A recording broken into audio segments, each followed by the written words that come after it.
கிறிஸ்துவுக்குள் பிரியமான சகோதர சகோதரிகளே, இயேசு கிறிஸ்துவின் இனிதான நாமத்தில் உங்கள் அனைவருக்கும் என் அன்பின் வாழ்த்துக்கள்.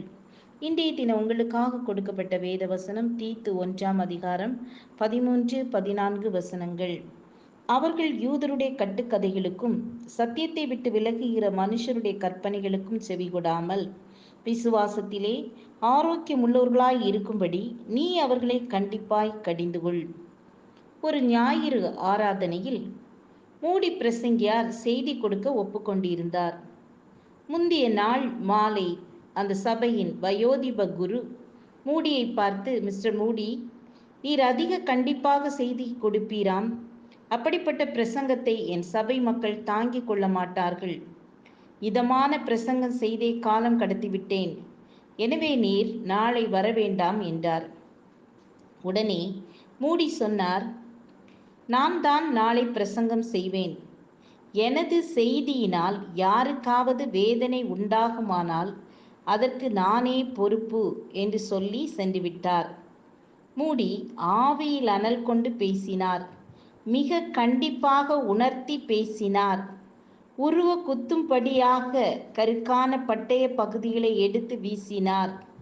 ஆலயம் முழுவதும் அழுகையும் பெருமூச்சும் பெருக்கெடுத்தன. மனமாற்றமும் குணப்படுதலும் காணப்பட்டன. ஆன்மாக்கள் பலர் ஆதாயப்படுத்தப்பட்டனர். இறுதியில் மூடி பிரசங்கியார், என் பிரசங்கத்தினால் வருத்தப்பட்டவர்கள் யாரேனும் உண்டா என்று கேட்டார். ஒருவரும் ஒன்று சொல்ல முடியாமல் அமைதியாயிருந்தார்கள். மூடி வயோதிப குருவை கேட்டார், இறுதி நாளில் இயேசு கிறிஸ்து கணக்கு கேட்கும் பொழுது இதமான பிரசங்கம் செய்தே காலம் கடத்தினேன் என்று சொல்வீரா? குருவின் உள்ளம் உருவ பாய்ந்தது. சபை மக்களின் கேடுபாடுகளை கண்டித்து பேசினார்.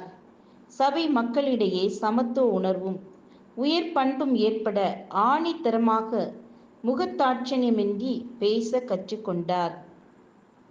ஆம், எனக்கு அன்பானவர்களே, நாமும் கிறிஸ்துவின் அன்பை, அதாவது சத்தியத்தை பற்றி கண்டிப்புடன் எடுத்து சொல்ல வேண்டும். மக்களுக்காக முகதாட்சணியம் காட்டாமல் இயேசுவின் வருகைக்கு ஆயத்தப்பட அவருடைய சத்தியத்தை எடுத்து சொல்ல வேண்டும். ஜெபம் செய்வோம். கிருபையுள்ள கர்த்தாவே, உம்முடைய வசனங்களை உண்மையாயும் உத்தமாயும் ஜனங்களுக்கு எடுத்து சொல்ல கிருபை தாருங்க. இயேசுவின் நாமத்தில் பிதாவே, ஆமேன், ஆமேன். God bless you.